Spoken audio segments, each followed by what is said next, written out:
Erica Richard, a marketing major, is this year's student commencement speaker. Although I'm told, I wasn't here and so I accept no responsibility, that her freshman year got off to a somewhat bumpy start, her impressions of the university changed after she began taking leadership courses and became active in the student organization We're Offering Women Wisdom, known by the acronym across campus as WOW. This year, Erica was president of WOW, which has 50 women members who mentor female freshmen to help them make the transition to college and to make connections and build community here.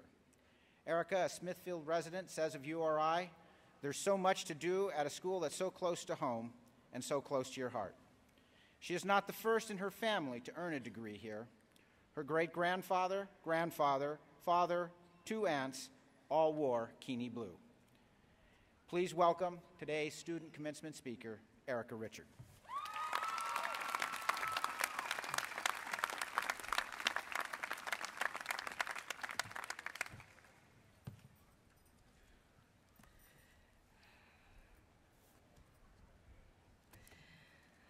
Good afternoon, parents, professors, honored guests, and class of 2010.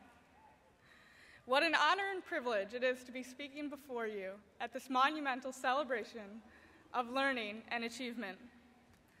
I would like to take this opportunity to reflect on the growth we have undergone as students here at the University of Rhode Island over the past 4, 5, and for those undecisive students, 6 years.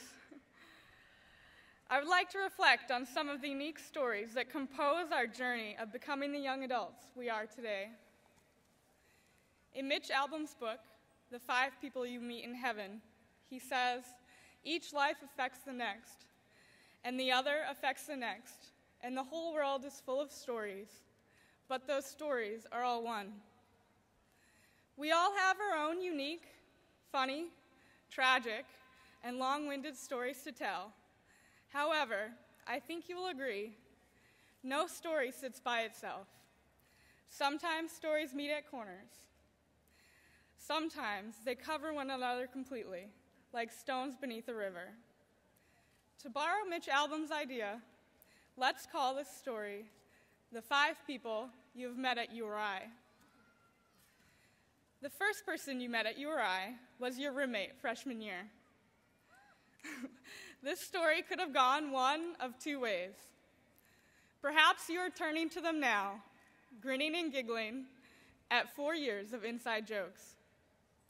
For others, that roommate taught you that you really aren't that good at sharing, or can tolerate snoring, or body odor. We have all had our complaints about stolen snacks or borrowed clothing. However, we have all also had great nights when we didn't sleep because we were laughing too hard. For better or for worse, our college roommate opened us up and taught us things we didn't know. And for that, we have grown. The second person you met at URI was your mentor. My mentor introduced me to new music, taught me how to step outside of my box, and dance away my worries while she played an African drum and wore a Dunkin' Donuts munchkin box on her head. Some of us found comfort in graduate students or upperclassmen or mentors in the Greek system, in our religious beliefs, or in the classroom. Still, others found them at work, on the quad, or in the locker room. Some of us found them in coaches and conductors, on the field and in your field, behind the curtain and in the studio, on the newspaper staff or in the water. Maybe you found your mentor in the alphabet of acronyms, from WOW to NSBE, ASA to SEC, PRS to WRIU. Mentors came in many different shapes and sizes here at the university, and for such a big school, they were the people that made it feel like home. The third person you met at URI was a friend. Sometimes this friend changed daily. Sometimes it was constant and unwavering. The friend is often the one who encouraged you at your best and your worst, procrastinating on papers, dragging you to the gym, forcing you to participate in off-campus shenanigans, or high-fiving you after that awesome internship, or that A+ on that epic paper. Your friend has been there through it all, and it was our friends that made URI an experience of a lifetime. The fourth person you met at URI was a professor who believed in you. On the other hand, we have all had that professor that stood in front of the class and said, "I am the only thing standing between you and graduation." Or, "Do good work and you'll get good grades. Don't and you won't." Taking the good with the bad, we have all had at least one professor who challenged us to think about the world in a different way, who frustrated and supported us at the same time. They asked, "What is the truth and how do we know it?" They told us that knowledge was like approaching a limit, getting infinitely close, but never touching it. This professor inspired us in our careers and our lives. They shared themselves so that we may grow. Every college in this university, no matter how big or small, has those professors who make URI a university that thinks big. Finally, the last person you met at URI was someone who looked up to you.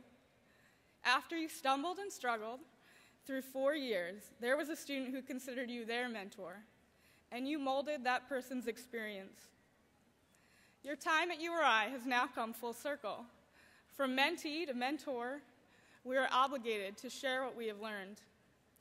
Long talks driving down the windy shore, frisbee games on the quad, advice about professors, or perhaps being a bad influence.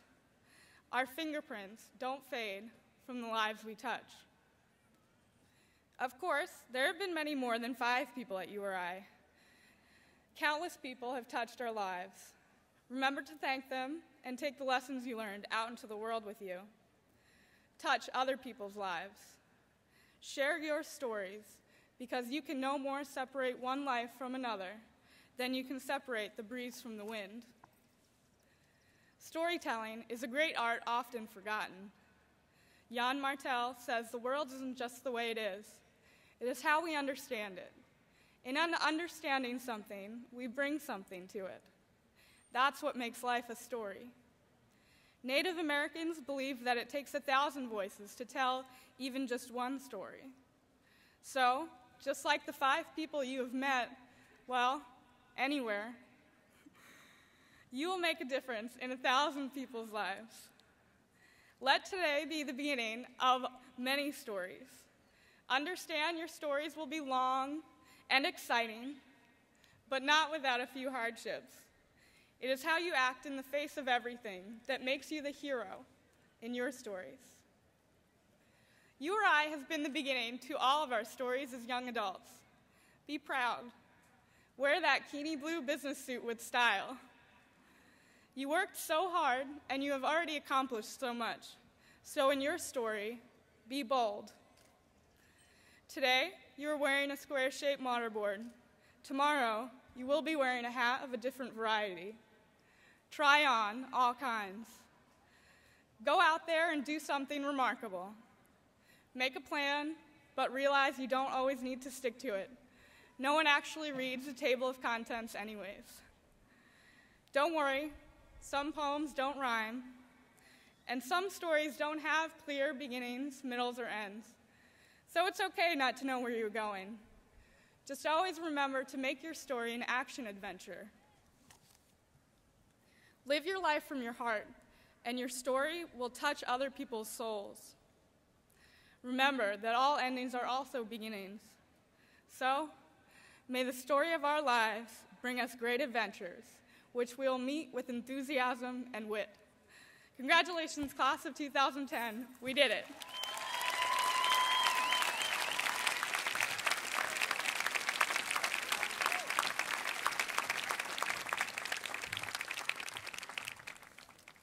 Thank you, Erica. Mr. President, I have the honor of presenting to you for the degree Doctor of Humane Letters honoris causa, John Carlton King, who is escorted by Professor Linda Levin.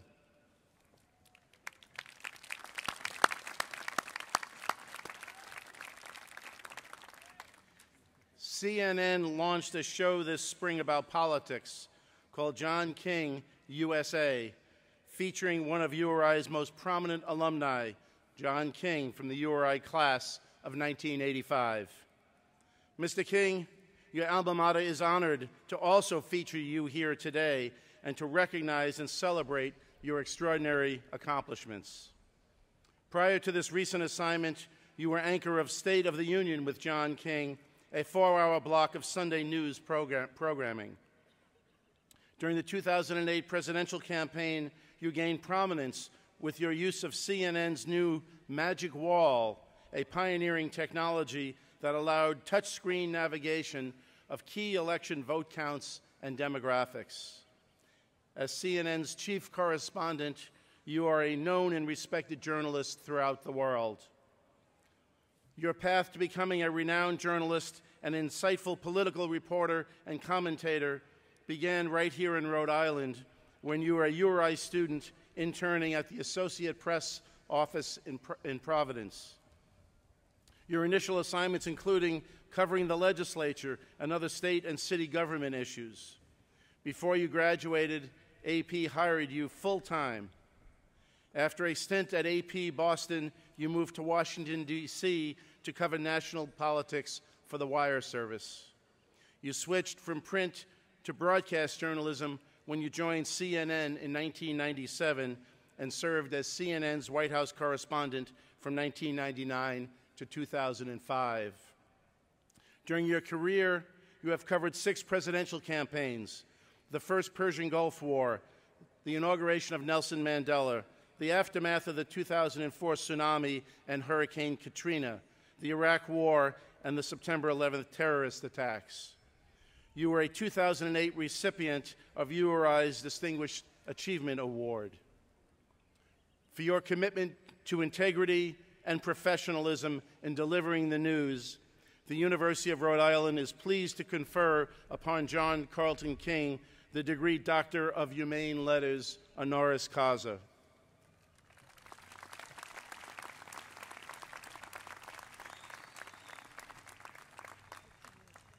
John, in recognition of your commitment to integrity and professionalism in the field of broadcast journalism, the University of Rhode Island proudly confers upon you the degree of Doctor of Humane Letters honoris causa, with all the rights, privileges, and pleasures pertaining thereto.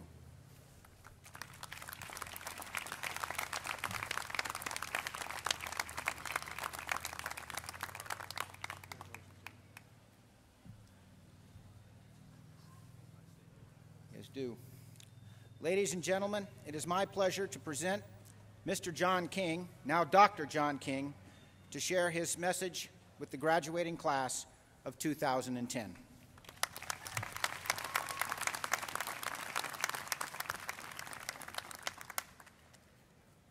Good afternoon. Turned into a beautiful day, didn't it? I cannot tell you, this is much more of a treat and a high honor for me than you might suspect. I'll get to why in just a moment. But first, let me say good afternoon. Thank you for that wonderful welcome. And before I get started up here, they say in politics, when a lot of people have to speak, that everything's been said. I'm sure you feel that way, but not by me.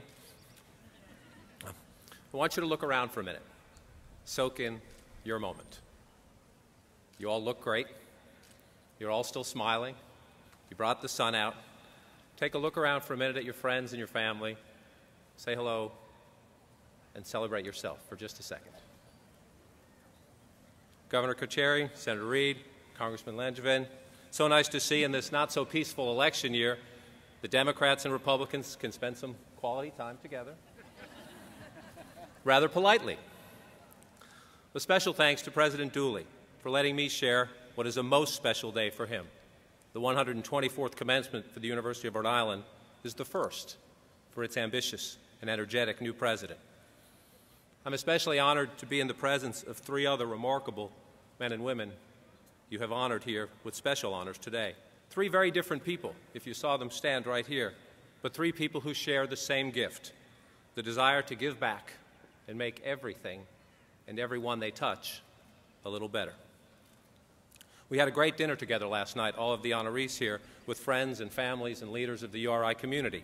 It was very nice to be back here in this beautiful place, and it was nice to make new friends and to be reminded in such a friendly, welcome, vibrant way of what that word, community, really means. Let me also extend my thanks and greetings as well to Provost DeHaze, Judge Caprio, and the Board of Governors, to the faculty, the staff, other members of this campus and this community. But most of all, to you, the class of 2010, and the parents and the families behind all the dreams being launched here today. Thank you. Thank you from the bottom of my heart for letting me share this memorable day for you. This is your commencement, and as I have realized in recent days, my midlife crisis. It was hard enough to do the math after the university invited me to be here and share a few minutes with you today. I did that math. I realized I graduated 25 years ago. 25 years ago. I really do want to thank the class of 1960 for being here to make me feel a little younger. 25 years ago was before all but a few of you undergraduates celebrating today were born. Just to reinforce this, on Friday I went to Google. Maybe many of you did. It was the celebration of Pac-Man's 30th birthday. Math is not my strong suit. That's why I chose journalism. But if Pac-Man is 30, I am old. I'm still not quite certain why I'm here. Probably because I work in television. And in TV news, the average time you get to speak is 2 minutes. My world's a little different now. I have an hour, 5 nights a week. It's really 43 minutes if you subtract the commercials. No worries. I'd like some of you, especially the younger ones here, to watch every now and then. So I'll try to bribe you with a little brevity, or relative brevity. I stayed in Narragansett last night, and while it has been a long time, too long of a time, what a fun flashback it was driving in from down the line.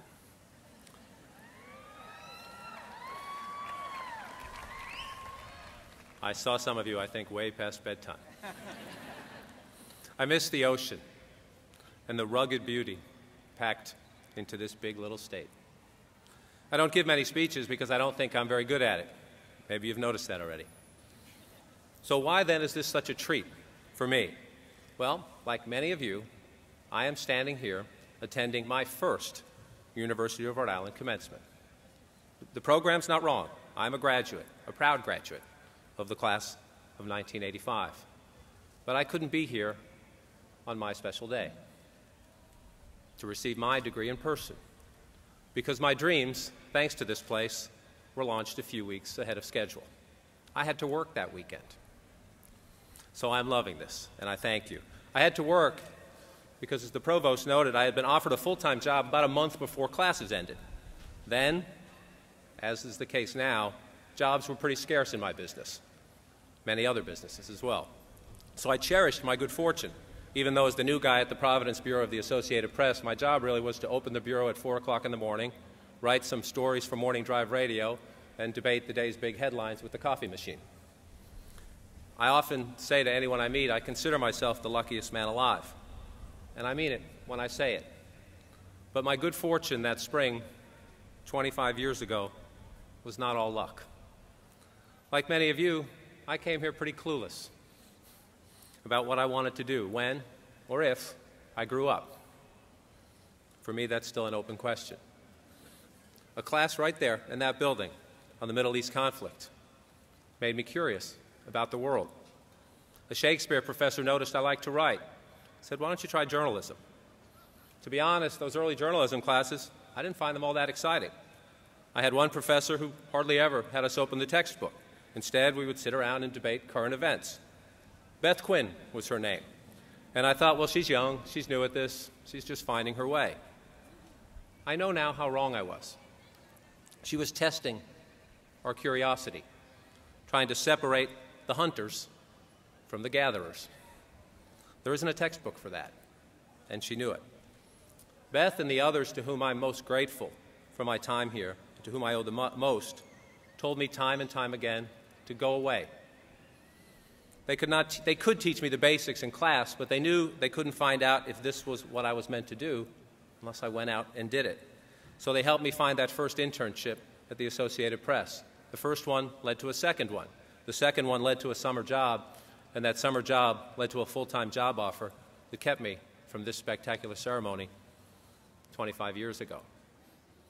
One of those professors who told me to go away quite often is still here, Linda Levitt.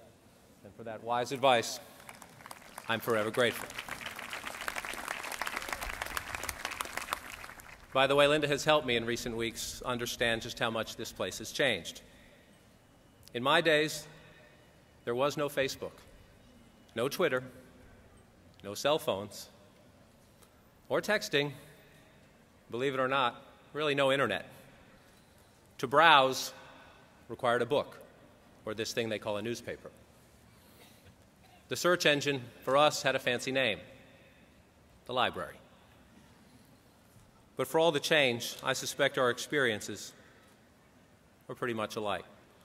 If that's the case, in 10 or 15 or yes, even 25 years from your big day, you will, like me, come to a much better understanding of the gifts you're going to leave this place with today. I laugh. Sometimes I cry when I look back at my big turning point here. None of the professors telling me to go away, take those internships, understood how hard a choice it was for me. Like many of you, I had to borrow to pay for school. And on top of that, I needed to work while here to pay the rent and buy my books.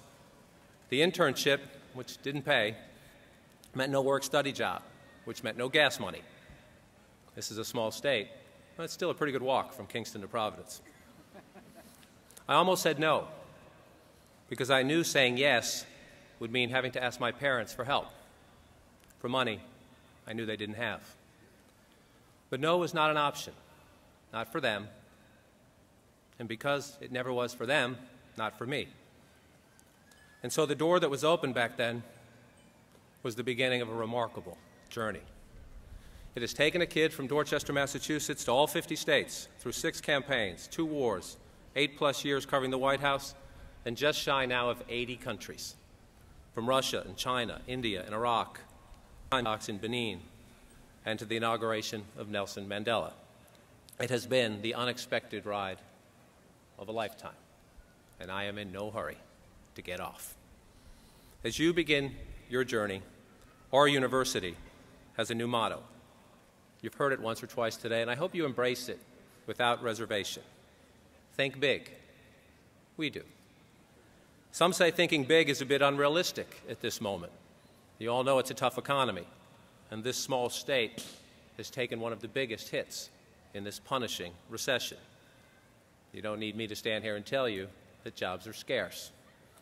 It's also a very coarse time in some corners of our culture, and this coarseness, sometimes pettiness, is exacerbated by the stakes of the political campaign. It's high-stakes midterm election year. Maybe you've noticed. It would be easy, even in some ways understandable, to think, wow, why did my class have such bad timing? I urge you to think again. Change, even scary change, is an opportunity, and we desperately need your help. I'm at the very back end of the baby boom generation, which means they'll be laughing hysterically when I show up in about 20 years saying they owe me a Social Security check. The millennials is the name attached to you as a group. You are the new face of America. Look around. Look around. More ethnically and racially diverse and better educated than any generation in history. You're also the most connected generation. Work done by the Pew Research Center suggests 75% of you have a profile on a social network site. That same research says 4 in 10 of you have a tattoo. Maybe you haven't told your parents that. More importantly, you're not afraid of innovation or of change. You've lived it all your life. Many of you, though, apparently are having second thoughts about the investment the millennials made back in the 2008 presidential campaign. That research shows about half of you think President Obama has failed to keep his promise to fundamentally change Washington, and that perhaps because of that, you've become disenchanted already at your young age with politics. If you listen to one thing I say today, please let it be this: walking away will only make it worse. Don't let frustration translate into inaction. The economic debate this country is going through right now is about your job. The deficit debate is about your children and my Social Security check. The climate and energy debate is about the precious waters that surround this state and about the quality of life for those who will come to this campus after you. A great and lasting gift your generation could give us is a turnaround in the lackluster, even pathetic, participation rate in our political system. We hold it out to the world as this great and shining example, and yet we've actually let it rust into decay like an old car in the garage. We need your help. As I urge you to get involved, stay involved, let me borrow some words delivered not all that long ago by a new president, just as he took charge.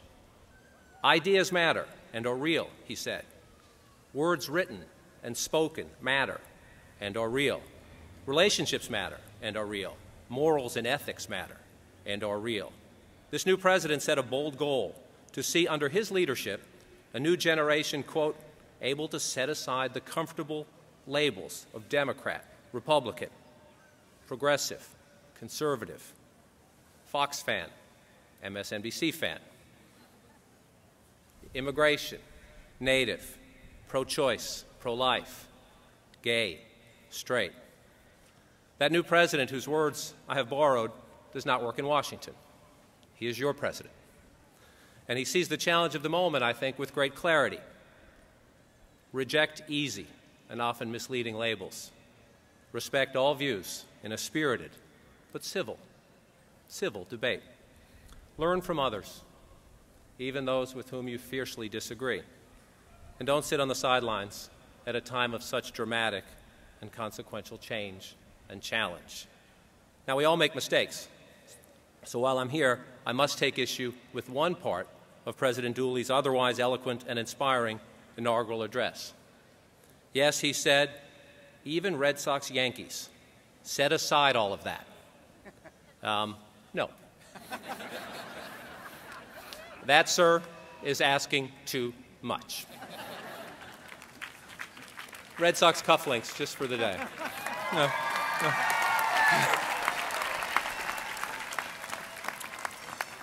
I was a good, not necessarily great student in my days here when it came to grades.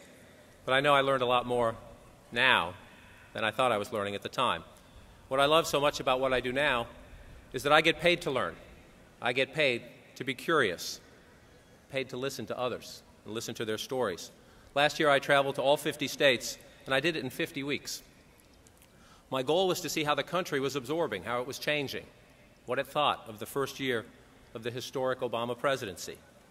I visited farms and factories and military bases where young men and women were preparing for their third, some cases fourth deployment, or in some cases receiving treatment for traumatic brain injuries and other wounds they had suffered overseas. I spent time in Los Angeles and Seattle looking at the new face of homelessness in America, including children your age, young adults your age. These travels gave me a greater appreciation of the legitimate and heartfelt disagreements and differences of opinion that make our political conversation great. Nebraska is different from Rhode Island, and if you followed your father and your grandfather into a coal mine, you would probably have a different view of the energy and climate debate than somebody who perhaps lives on the coasts. It is a 50-piece, very complicated puzzle. It's also an amazing and beautiful and diverse country, but finding consensus is complicated.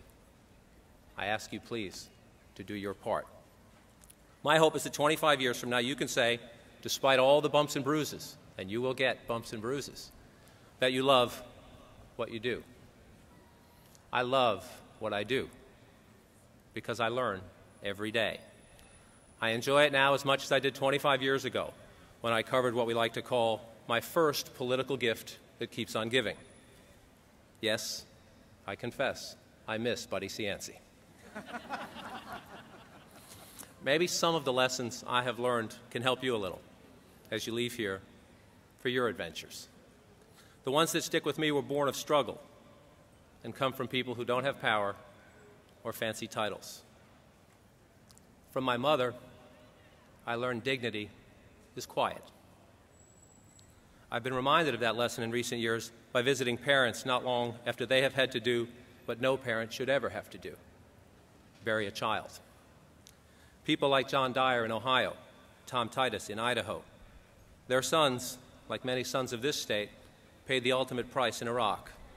And at the time I met these gentlemen, the country was in the middle of a contentious, often nasty political debate about the Iraq War. These two very different men touched me because they shared such a quiet, strong bond. Their concern was that the names and the faces of sacrifice seemed forgotten in a debate that to them seemed too loud and too partisan. They made their points, these two gentlemen, forcefully, but respectfully. We can learn a lot from those who have paid the highest price. I met a man named Sam Burton under a spectacular magnolia tree in Pearlington, Mississippi. We met after Katrina, outside a house, still in shambles. Yet there was Reverend Burton, his church in shambles too, sitting under that same tree, 82 years young, smiling, singing, teaching these young church volunteers from New Jersey the words to Amazing Grace, mesmerizing them with stories of the KKK, the Civil Rights Movement, and riding out Katrina up in that tree, clutching his grandson.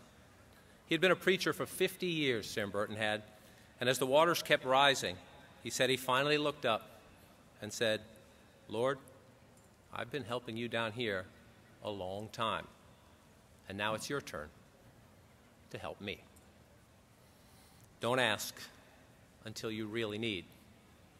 That was Sam Burton's lesson. From a man named Sabri, I learned how sadness can turn bright eyes hollow. And I learned the frustrating limits of our language, the limits even of the pictures we are told should be worth 1,000 words. I met Sabri in Banda Aceh, Indonesia, after the tsunami. It's my job to tell stories, and that I could not give his justice is a failure that still haunts me. I met him in a crowded camp, carrying a wrinkled photo of a little girl. She had big brown hair and bigger brown eyes. Her name was Dira. 2 years and 7 months old, Sabri kept saying. And he kept saying it was his fault. When everything started to move, he grabbed his infant daughter, but his wife, Indira, was swept away by the waters before he could get across the room. He recovered his wife's body a few days later and buried her. Then he spent 16 days walking from refugee camp to refugee camp looking for his little girl. All he could say was that she was wearing a yellow dress, that she loved fruit, and that it was his fault. I could see the pain of thousands in the eyes of this one man, but I don't think I ever came close in my work to conveying the numbing scope of his suffering and that place's suffering. The biggest lesson to me there was the power of Sabri's love. Another lesson is that no matter how hard you try, some days in work and in life, you will fail. Those days hurt. I'm a very private person. Might sound funny, considering I work in television. You can see me every day. But that's what I do. It's not who I am. And there's one last lesson there. There was a time when I forgot to separate the two, my work and my life. And I paid a high price. Work became so important, I was missing t-ball, dance class, karate. The priceless gift of "Good night, Daddy," said in a fading yawn. I was failing the simple test of my father. End the day with a look in the mirror. And if you can't hold that stare, if you're not at peace with who you see, with what you see, then you have a problem. Don't be in so much of a hurry that you end up losing your way. I still miss too much, but there's a remarkable woman right over there who taught a grumpy lost man how to love again. And this now much less grumpy man owes her more than he can ever repay. And my children, Noah and Hannah, are my inspiration and my best friends. He is a year away from his college or university adventure. Boy, does that scare me. At times, he's more a brother than a son. He has my mother's quiet dignity. And my baby girl is a beautiful young woman about to enter high school. She has my father's love of mischief, so I am in trouble. But she still asks for a bedtime story every now and then and trails off to sleep with a good night, Daddy. I learn so much more from them than they will ever learn from me. And I hope many of you get that gift someday. Dignity is quiet. Character counts. Don't ask until you really need. Fix it if you can't hold that stare in the mirror. Don't be in so much of a hurry that you lose your way. And participate in, shape, change, impact the debates of your day. Most of all, have fun pursuing something you love, even if, because of this bad economy, because of anything else in your life, even if there are a few detours along the way. One of the best lessons in life is when you fall down, you get to get up. Think big. Think big. You have earned that right. Good luck. Congratulations. Celebrate.